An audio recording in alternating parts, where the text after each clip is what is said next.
What is it? You weren't supposed to come home today. She did not scream. That was the part Caleb would never understand.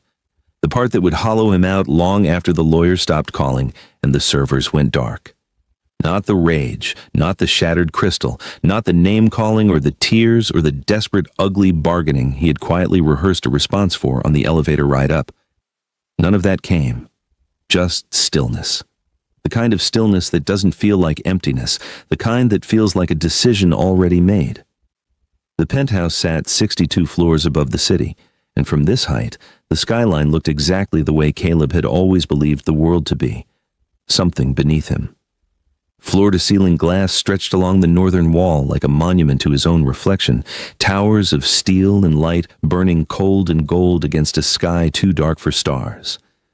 He had chosen this building specifically because you could see everything from up here and nothing could see you back. He was already laughing when Jane walked in. She stopped in the doorway of the living room, and she did not move for a long time. She was still in her uniform, Army combat uniform, multicam pattern, her name, Jane, pressed in black block letters above the U.S. Army tape across her chest. She had come straight from a 6-hour classified briefing, the kind Caleb didn't have clearance to know existed. Her patrol cap was still on. Her posture was the kind of straight that isn't trained into a person so much as forged. She stood with one hand rising slowly to rest flat against her sternum, not clutching, not dramatic, just a quiet, almost clinical pressure, the way a field medic checks for a heartbeat before making the call. Her face was the part that would haunt him. Deep brown skin, lit from somewhere inside like something rare held up to a source of heat. Her eyes, large, dark, steady, were not wet with grief. They were wet with something older and far more dangerous. The exhaustion of a woman who has been carrying classified weight for years in silence and has finally made the calculation that the mission is over. Her brows drew together, not in anguish, in the quiet, precise concentration of a tactician identifying a target. Her lips pressed together once, trembled, stilled. Her chin lifted one measured degree. She had seen what she needed to see. Caleb stood in the center of the room in his navy suit, the one she had sent to the tailor, the one she had paid for with the bonus from the Meridian contract she had personally brokered. And beside him, pressed against his side with the ease of a woman no longer concerned about discovery, was the one in the red dress. Her arms looped around his chest like a signature on a claim form, her mouth curved at the corner, not toward Caleb, toward Jane, a performance, deliberate, calculated in its own smaller, crueler way. I am here, and you already know what this means. Caleb's jaw went tight. His eyes widened, his shoulders locked in the particular posture of a man who is not sorry, only caught. And there is a difference, a vast, unmistakable, irreversible difference between a man who is sorry and a man who is simply inconvenienced by being seen. He had told his business partners just 48 hours before this moment, voice rolling with a confidence too comfortable to be anything but rehearsed. She has nowhere else to go. She'd never leave. She's military. She doesn't know anything outside of this. He had believed it. That was perhaps the most expensive mistake of his life. Jane did not speak. She turned, footsteps soundless on the imported stone, and walked back down the hall. Then she adjusted her watch, noted the time, and walked out the front door without a single backward glance. If you've ever been underestimated by someone who needed you more than you needed them, this story is for you. Jane didn't cry. She didn't beg. She didn't explain herself to someone who never deserved the explanation. She just moved, and every move was already 3 steps ahead. If you want to see exactly how a woman who was called replaceable becomes completely untouchable, subscribe, hit the bell, drop a comment, and tell me where you're watching from. You don't want to miss what's coming next. Caleb is about to realize the servers are down. Don't just watch, stay, because the part where he tries to get it all back, that's where it gets devastating. She did not go back to the bedroom. There was nothing in that room she needed anymore. Everything worth keeping had already been removed. Quietly, methodically, over the course of 72 hours that Caleb had spent in back-to-back board meetings she had personally scheduled, so he would stay out of her way. She had moved with the kind of efficiency that only comes from years of operating in environments where hesitation is the difference between extraction and exposure. No second guesses. No sentiment, just the clean forward motion of a decision already made at the cellular level. She returned to the study and sat down at the secondary terminal, hers, not his, though he had never once asked about the difference, and she opened the Meridian partition. The files were arranged the way she had arranged everything in her life, by priority, by consequence, by what could and could not be replaced. 3 years of classified architecture, logistics frameworks that Caleb had presented to Pentagon liaisons as his own design. Encryption protocols his development team had called Visionary, because they had no idea his wife had written the core structure at 4 a.m. on the kitchen floor while he slept off a fundraising gala. She did not feel anger about this. She had stopped feeling anger about it sometime in the second year, when anger had proven itself an inefficient use of a resource she needed elsewhere. What she felt now was something quieter and more permanent. The specific clarity that comes when a commanding officer surveys a battlefield and formally classifies it as lost. She plugged in the encrypted drive, matte black, military grade, the kind that required biometric clearance in a passphrase Caleb had never thought to ask for. And she began the transfer. The progress bar moved without rushing her. She watched it the way she watched everything, without flinching, without looking away.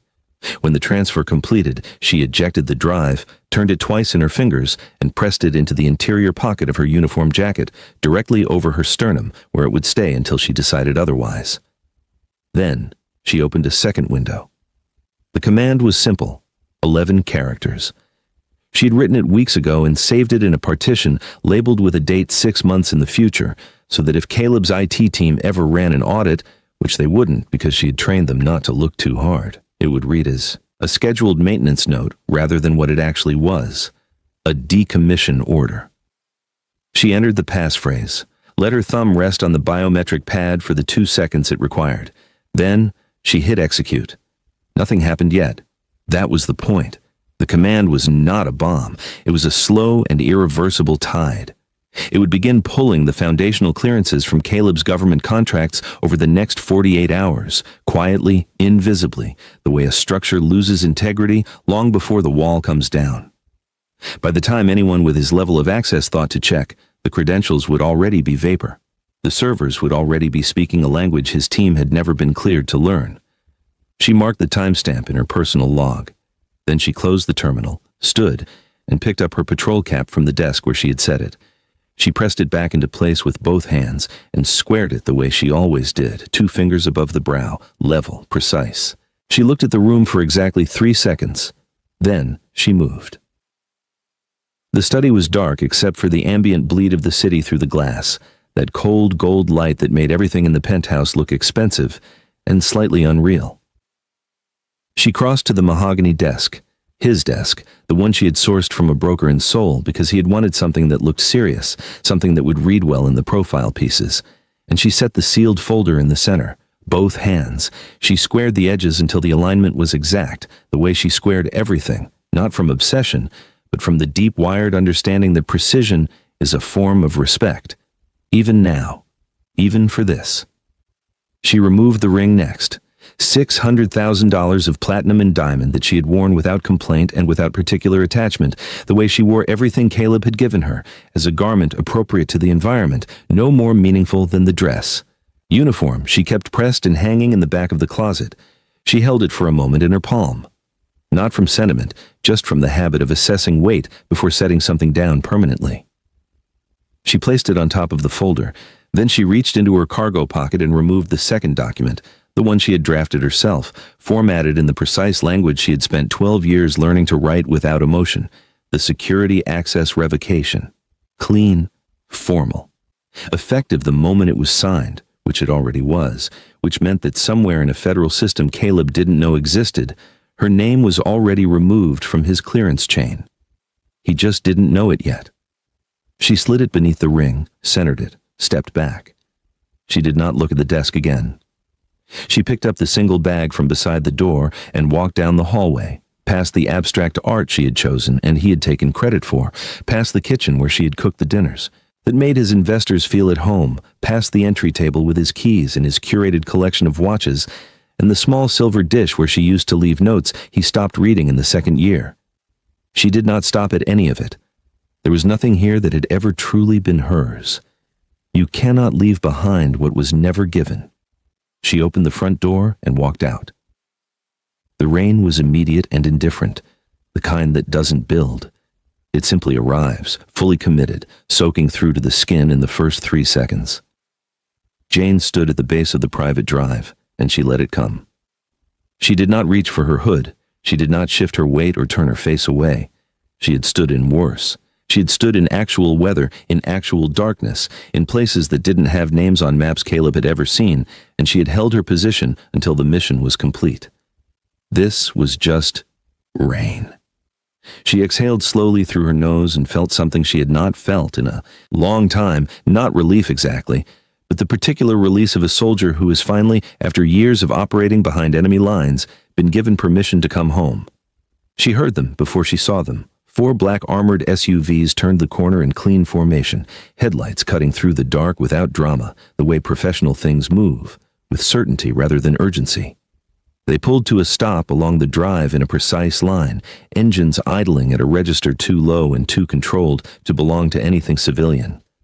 The doors did not open immediately.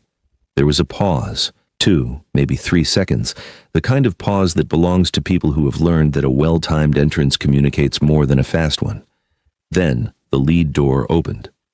He stepped out into the rain, as though weather were a policy that applied to other people. Dark suit, no tie, the jacket cut with the particular precision of something made specifically for the body wearing it.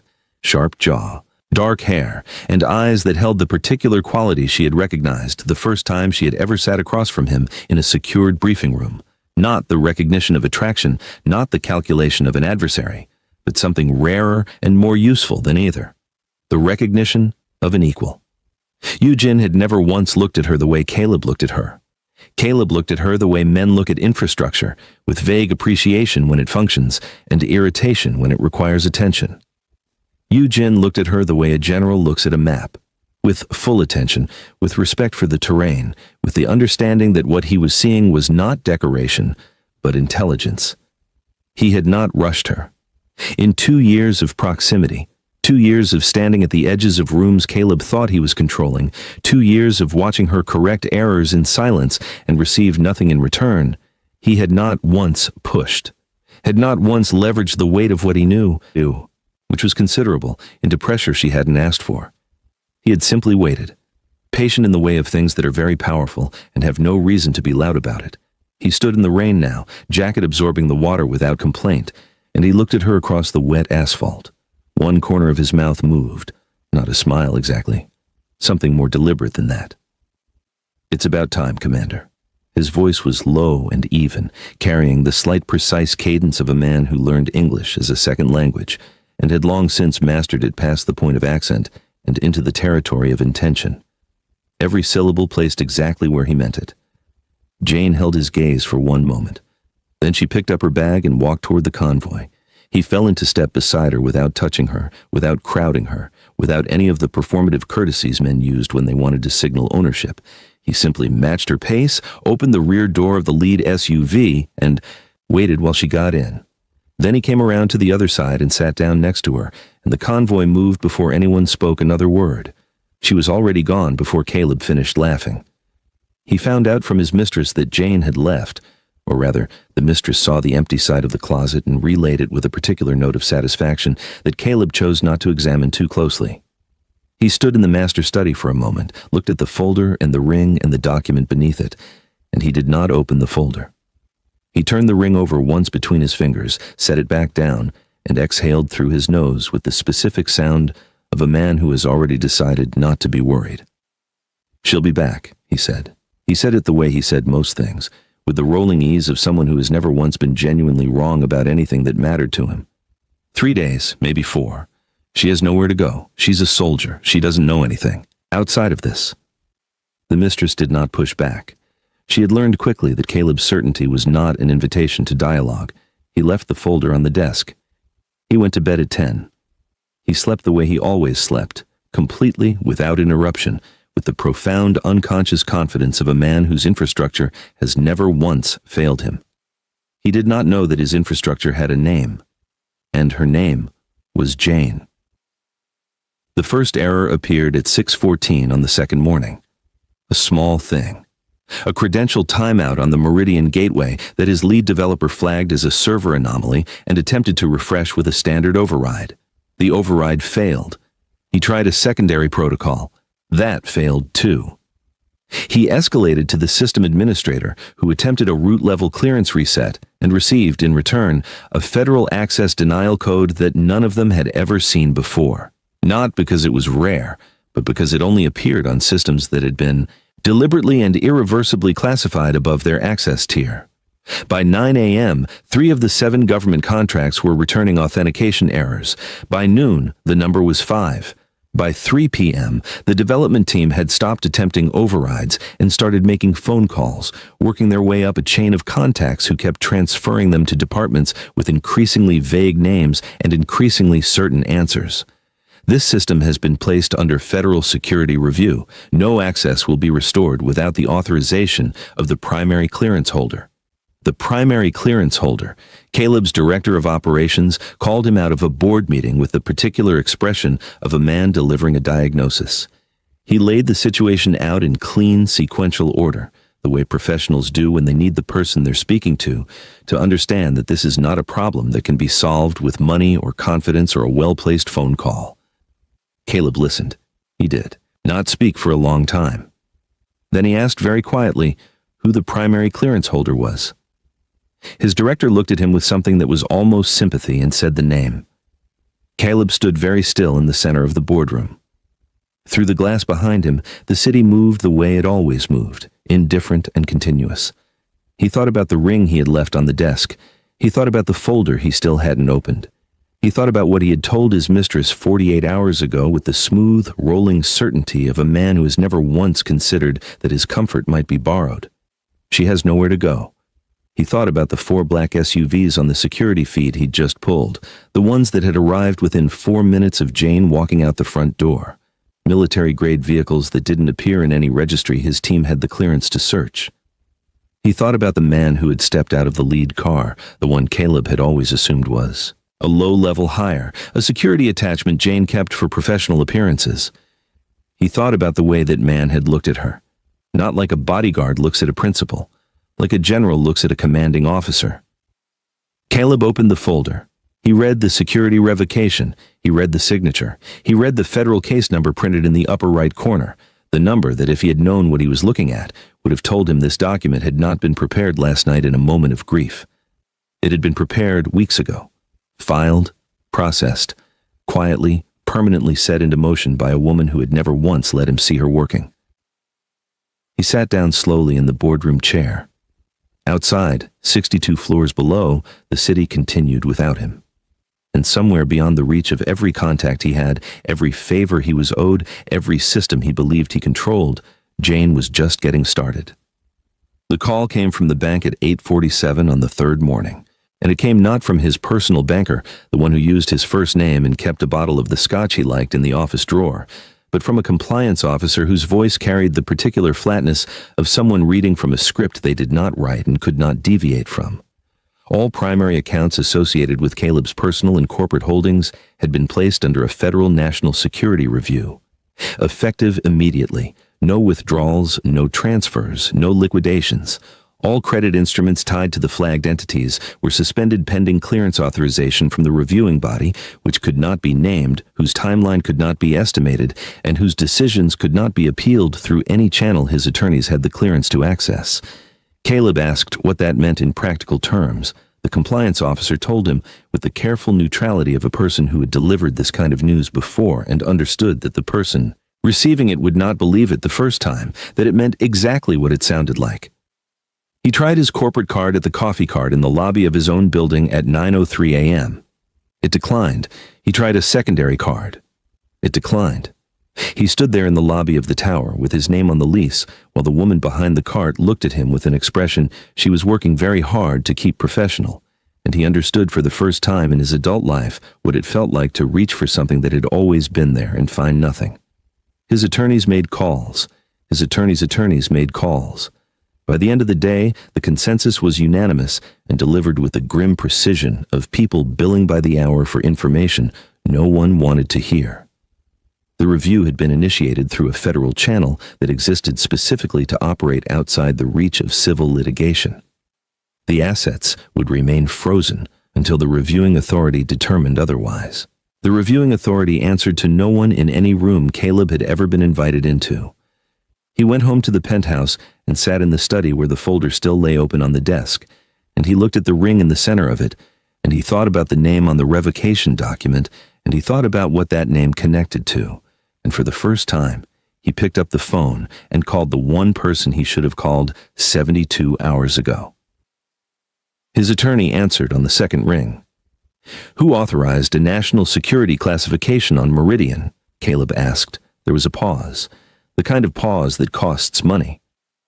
"That's what we're trying to determine," the attorney said carefully. "What we know is that the classification was filed through a special operations clearance channel. That channel requires a minimum rank of—" "Commander," Caleb said. Another pause. "Yes," the attorney said. Caleb hung up. He hired the investigators on the fourth day, 3 of them. A firm out of D.C. that his business partner had used during a corporate espionage case 2 years prior. Men who understood how to move through the edges of classified territory without technically crossing lines that would get them arrested. He gave them Jane's name, her rank, her last known associations, and the make and model of the vehicles from the security feed. He told them he needed to know where she was and what she was doing. They came back to him in 72 hours with a folder of their own. He opened it. The photographs were taken with long-range equipment, the kind that operated beyond the perimeter of whatever facility had been captured in the background. The facility itself was unmarked. No signage, no identifying architecture, nothing that would appear on a commercial map. But the investigators had cross-referenced the surrounding geography and determined it was a private R&D compound operating under a federal adjacent designation. Not military, not quite civilian. The kind of classification that existed in the productive gray space between the two, the kind that handled work that needed to get done without appearing in any budget committee's quarterly report. Jane was in 3 of the photographs. In the first, she was crossing a secured courtyard, still in uniform, moving with the same forward zero-wasted motion stride that Caleb realized now he had always unconsciously read as military habit rather than what it actually was: authority. In the second, she was standing at the head of a briefing table visible through a window, 12 people seated in front of her, all of them in the particular posture of people receiving information they understood mattered. In the third, she was standing beside Eugene, not behind him, not near him, beside him, equal footing. His head was turned slightly toward her in the unmistakable body language of a man consulting someone whose judgment he trusts more than his own. Caleb set the photograph down. The investigators had included a note at the back of the folder, professionally worded, as all their communications were, but the message was clear enough. They had attempted to access background information on the man in the photographs through 4 separate research channels, and all 4 had returned either classified results or, in 2 cases, what appeared to be deliberate redirection, the digital equivalent of a door that doesn't just fail to open, but actively guides you away from the wall it's set into. They were returning his retainer. They did not have the clearance required to continue this particular inquiry, and they did not intend to acquire it. Caleb closed the folder. He thought about the way Eugene had stood at the head of those SUVs, the way his team had moved, the way not one of them had looked at Jane like she was being transported. They had looked at her like she was the destination. He thought about the Obsidian Gala.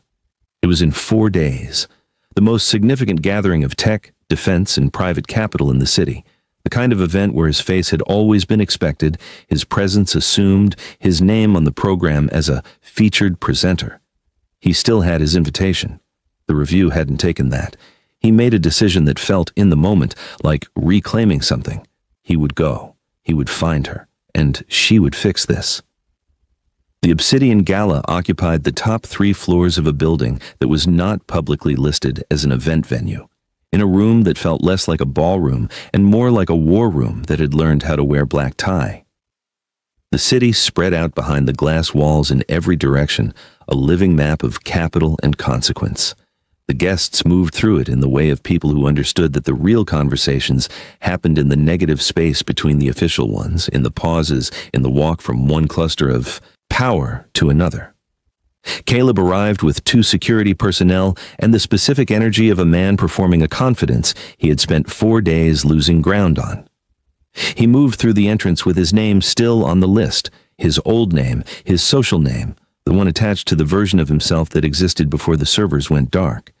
And he was admitted because no one at the door had been briefed to stop him, not yet. He saw Jane before she saw him. She was standing near the center of the room, and the difference between the woman he had last seen in a rain-soaked drive in a patrol cap and the woman in front of him now was not the dress, though the dress was significant. Deep charcoal, structured, the kind of garment that doesn't ornament a person so much as formalize them. The difference was the room. The room was oriented around her in the unconscious way of spaces that have recognized where authority actually lives. People did not approach her the way guests approach each other at events like this. They approached her the way officers approach a commanding officer, with purpose, with deference, with the implicit understanding that her time had value, and they were grateful for the portion of it being extended to them. Yu-Jin stood to her left. 3 men Caleb did not recognize stood at intervals around them, not crowding, not performing, simply present in the way of people who do not need to announce what they are. Caleb moved toward her with the momentum of a man who had decided that momentum was the only thing he had left. His 2 security personnel stopped walking before he did. He turned to look at them and found them standing very still, looking at the 3 men around Jane with a particular expression of professionals who have just performed a rapid and unfavorable comparison and arrived at a conclusion they were not paid enough to argue with. One of them met Caleb's eyes and gave him a look that communicated with admirable efficiency that they would wait for him near the bar. He kept walking, alone. The room did not part for him exactly, but it also did not make space for him the way it once had. The people he passed registered him the way people register a weather change, a brief flicker of attention, and then a return to more pressing concerns. 3 months ago, every conversation in this room would have paused for him. Tonight, the conversations continued. Jane turned when he was 6 feet away, as though she had always known he was there, and had simply been choosing the correct moment to acknowledge it. Her eyes found him without searching. Her expression did not change in the way of someone surprised. It changed in the way of someone who has run the model, confirmed the output, and is now simply executing the final phase. "Caleb," she said, neutral, precise, the way she would have said it in a briefing room. "You need to stop this," he said. He kept his voice low and controlled, aware of the room in the way he had always been aware of audiences. "Whatever you've done, the accounts, the servers, the clearances, you need to reverse it. Tonight. I'll have my attorneys—" "Your attorneys," Yu-Jin said, "do not have the clearance to process the paperwork required to begin that conversation." Caleb looked at him. At the composed, particular stillness of a man who has not once in this interaction moved his hands or shifted his weight. A man who does not need to perform calm, because calm is not a performance for him. It is an environment. "This doesn't concern you," Caleb said. "I think," Yu-Jin said, with the measured patience of someone explaining something to a person who will not enjoy the explanation, "that it concerns me more than it concerns you." He reached into the interior pocket of his jacket and removed a single document. He held it out, not to Caleb, but to the room, the way you present evidence in a venue where the audience is the point. 14 months ago, he said, his voice carrying now, in the way of someone who has done the math on acoustics, your company's primary debt instrument was purchased through a private capital vehicle. That vehicle has been held in trust pending a specific set of conditions. The room had gone the particular quiet of people who are still holding their drinks but have stopped moving them. "Those conditions," Yu-Jin continued, "have been met." Caleb looked at the document. He did not reach for it. He had stopped being certain his hands would cooperate. "The debt on your company's primary credit line," Yu-Jin said, "is called, in full, tonight." The number he named was not large in the way of numbers that shock ordinary people. It was large in the way of numbers that reorganize the architecture of a room. Several of the guests nearest to them shifted their weight. Several others found reasons to step slightly closer. "That's not," Caleb started. "It is legal," Yu-Jin said, simply. "I encourage you to verify it. You'll find the original instrument has your signature on page 4. Caleb knew, with the cold certainty of a man whose lawyers had explained the terms to him 18 months ago, in language he had not fully attended to, because the deal had been good and the money had been immediate, that it was true. He looked at Jane. "You did this," he said, not an accusation, something closer to the moment of understanding that arrives too late to be useful. "You did this," she said, quiet, exact, the way she said everything. "I just kept the records." He became aware then of the 4 men who had moved into position around him, not his security, who were still near the bar, but 4 others, in the particular posture of people with federal designation and the documentation to act on it. One of them stepped forward and produced credentials that several people in the immediate vicinity recognized and responded to by taking a deliberate half-step back. The charge, when it was read, was not delivered loudly. It didn't need to be. The room was already silent. The attempted sale of classified military software, the Meridian framework, to a foreign commercial entity. The filing date on the federal charge was 3 weeks old. It had been building the entire time Caleb had been sitting in the penthouse, waiting for Jane to come back. He looked at her once more as they moved him toward the exit. He was searching her face for something: regret, satisfaction, grief, any of the emotional currencies he had always assumed she was holding. She had none of it. She was watching him with the same quiet, steady attention she had given the progress bar on the encrypted drive the night she left, the same clean focus of a woman who has completed a mission and is already assessing the terrain ahead. Then Yu-Jin stepped to the center of the room and spoke, and the room turned toward him, the way rooms turn toward the person who has just demonstrated they control the gravitational center of it. He introduced the Meridian framework, its origins, its architecture, its 3 years of classified development, and he named the person who had built it. He introduced her not as a spouse, not as a former military officer. He introduced her as the founder of Meridian, and then, to the portion of the room that understood what that second title meant, the portion that moved in the same operational shadow that Yu-Jin had always occupied, he introduced her as the new sovereign of the Syndicate's Eastern Front. Jane stepped forward into the center of the room, and the room did not applaud in the conventional sense. What moved through it was something quieter and more substantial, the recognition of a room full of powerful people encountering, for the first time, someone with more power than any of them had correctly accounted for.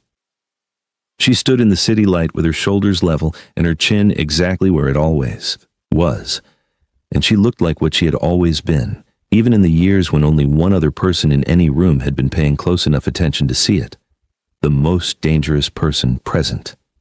Caleb had called her a soldier, like it was a limitation, like it drew a border around what she was capable of and kept her inside it.